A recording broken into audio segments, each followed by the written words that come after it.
ఆ రోల్ వీళ్ళు ప్లే చేస్తే మంచిది. రైట్. బొలిశెట్టి సత్యనారాయణ గారు, ఇక్కడ బహుశా ప్రతిపక్ష హోదా వాళ్ళు అడుగుతున్నారు, అది స్పీకర్ రూలింగ్ ఇచ్చారన్నట్టుంది ఇవాళ. అది స్పీకర్కి సంబంధించిన విశేషణాధికారాలు అంటే ఆయన విచక్షణాధికారాలు, అలాంటి ప్రభుత్వం యొక్క సలహా అంటే ముఖ్యమంత్రి సూచనలు, ఫ్లోర్ ఆఫ్ లీడర్ది సలహా సూచనలు. కానీ ప్రతిపక్ష హోదాకి అడ్డుపడే విధంగా ఇస్తే మాకు ఇవ్వాలి అని అడగటంలో ఉన్న ఆంతర్యం ఏంటి అనే చర్చ కూడా ఉంది. ఒకటి, ఇవాళ జగన్ చేసిన కామెంట్స్ సరైనవా కాదా అంటే ఎందుకు అంత హార్ష్గా జగన్ మీద కామెంట్ చేశారని జనసేన అనుకుంటుంది.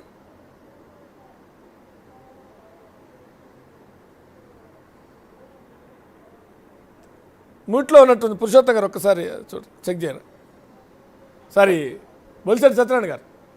సార్ నమస్తే అండి, మీకు ప్యానెల్లో ఉన్న పెద్దలందరికీ. ఈ జగన్మోహన్ రెడ్డి గారు ఈ ప్రశ్న అడగకూడదండి, ఎందుకంటే ఆయన పిటిషనర్. ఆయన హైకోర్టుకు వెళ్ళి నన్ను ఎలాగైనా సరే నాకు స్పెషల్ మన అపోజిషన్ లీడర్ ఆఫ్ అపోజిషన్ ఇవ్వండి, స్టేటస్ ఇవ్వండి అని ఆయన అర్జీ పెట్టుకున్నారు. ఆ అర్జీ హైకోర్టు పరిశీలనలో ఉంది. ఆ అర్జీలో ఆయన స్పీకర్ని అందరినీ చేరిస్తే, అది కూడా సెక్రటరీని చేరిస్తే వాళ్ళిద్దరికి ఎగ్జామ్షన్ ఇచ్చింది కోర్టు, వాళ్ళిద్దరూ కోర్టుకు రాక్కర్లేదని. కానీ ఈ కేసుని ఇంకా పూర్తిగా టేకప్ చేసుకుని ముందుకు వెళ్ళాలి. అన్నిటికంటే ఇంపార్టెంట్ అంటే స్పీకర్కి ఉన్న అథారిటీ పక్కన పెడితే 10% లేకపోతే నీకు 23 ఉన్నారు, నేను ఒక 5 పీకేస్తే నీకు ప్రతిపక్ష హోదా కూడా రాదు అని చెప్పేసి వెకిలీ చేష్టలు చేసింది ఇదే జగన్మోహన్ రెడ్డి గారు. అంటే చంద్రబాబు నాయుడు గారు గతంలో 23 సీట్లు ఉన్నాయి కాబట్టి నువ్వు అక్కడ ఉన్నావు, నేను నా ద్వారాలు తెరిచానంటే ఎమ్మెల్యేలు వచ్చేస్తారు, ఇక్కడ నీకు 18 సీట్లు కంటే తగ్గిపోతే అపోజిషన్ స్టేటస్ ఉండదని చెప్పింది స్వయాన జగన్మోహన్ రెడ్డి గారు. అంటే జగన్మోహన్ రెడ్డి గారు అది మాట చెప్పి మళ్ళీ ఇది ప్రశ్న అడగడంలో, మీ ప్రెస్ మీట్లు పెట్టడంలో, మాట్లాడడంలో, హైకోర్టుకి వెళ్ళడంలో అర్థం లేదండి. ఎందుకంటే ఆయన own statement in the house, on the floor of the house, as chief minister ఈ సైడ్, you will not get the leader of opposition status if I pull 5 people అన్నాడు. అన్నప్పుడు అది చెప్పడానికి లేదు. నెక్స్ట్, ఇవాళ స్పీకర్ గారు రూలింగ్ నేను విన్నానండి, చాలా క్లియర్ గా ఇచ్చారు ఆయన. ఏంటంటే అది నాకు చెయ్యమని రిక్వెస్ట్ చేసినట్టు లేదు, అదొక బెదిరింపులాగా ఉంది, అది అభియోగం బెదిరింపులో లేఖ వచ్చింది నాకు. ఆ లేఖ ఇచ్చిన తర్వాత కొద్ది రోజులుగా ఆయన హైకోర్టుకి వెళ్ళారు. సరే హైకోర్టులో ఉంది, నేను మాట్లాడకూడదు అనుకుంటే ఈ లోపల ప్రెస్ మీట్ పెట్టి అనవసరంగా న్యూసెన్స్ చేస్తున్నాడు కాబట్టి నేను సభకి క్లారిఫికేషన్ ఇవ్వాలి అని చెప్పేసి 5వ శాసనసభలో 10వ శాసనసభలో 10% కంటే తక్కువ ఉంటే లీడర్ ఆఫ్ అపోజిషన్ ఎవరికి ఇవ్వలేదు.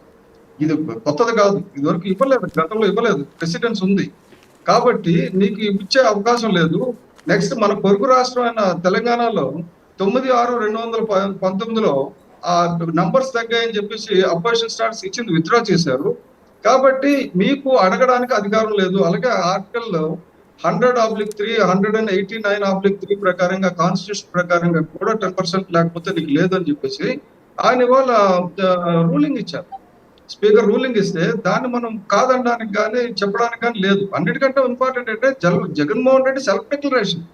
ఆయన చీఫ్ మినిస్టర్ గా నీకు 10% లేకపోతే నీకు ఫ్యూచర్ లేదు, నీకు అపోజిషన్ ఉండదు, నేను కావాలంటే అది నీకు చేయగలను, జాగ్రత్తగా ఉండు అని చెప్పేసి హెచ్చరించారు గతంలో.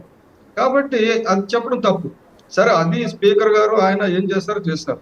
మధ్యలో పవన్ కళ్యాణ్ గారి దగ్గరికి వచ్చి ఆయన దీనికంటే ఎక్కువ దానికంటే తక్కువ అంటే, ఒక క్రిమినల్ అంటే ఒక ముద్దాయి, నేరారోపితుడు, ఇంత క్రిమినల్ హిస్టరీ ఉంది, వయలేషన్ ఆఫ్ ఫైనాన్షియల్ లాస్ అని చెప్పేసి ఆయన మీద ఉన్న అన్ని అభియోగాలు ఉంటుండగా కోర్టును తప్పించుకొని, శిక్షను తప్పించుకొని, నేను జీఎం గా ఉన్నాను కాబట్టి కోర్టుకు హాజరవ్వలేకపోతున్నాను ఇది పెట్టుకొని తప్పించుకు తిరుగుతున్న ముద్దాయి. ఆయన ముందు కోర్టుకు వెళ్ళి నిర్దోషత్వం నిరూపించుకోవడానికి ఇంట్రెస్ట్ లేదు, ఎలాగోలాగా సానుభూతి వాడుకొని గెలాలి. ఎలాగోలాగా ఇప్పుడు పవన్ కళ్యాణ్ గారు 14వ తారీఖున మీటింగ్ పెడితే ఆయన ఇంకా పాపులర్ అయిపోతున్నాడు అని ఏడ్చుకొని ఒక సోర్పనక్కలాగా చేస్తున్నాడు. ఆయన ముక్కు చెవులో పోసుకున్నాడు, మనం ఏం చేయడం లేదు, ఆయన పబ్లిక్ నవ్వుతున్నారు. ఇదే జగన్మోహన్ రెడ్డి ఇదివరకు చెప్పాడు కదా, ఈ చెప్పిన జగన్మోహన్ రెడ్డి మళ్ళీ ఎలకలే చెప్తాడు, అడిగి బుద్ధి ఉందా లేదా అని ప్రతి కూడా ఆఖరిగా రిక్షా వాడు కూడా తిడుతున్నాడు. ఇవాళ నేను ఒక ఆటో రిక్షా ఎక్కాను ఈ ముంపు ప్రాంతంలో.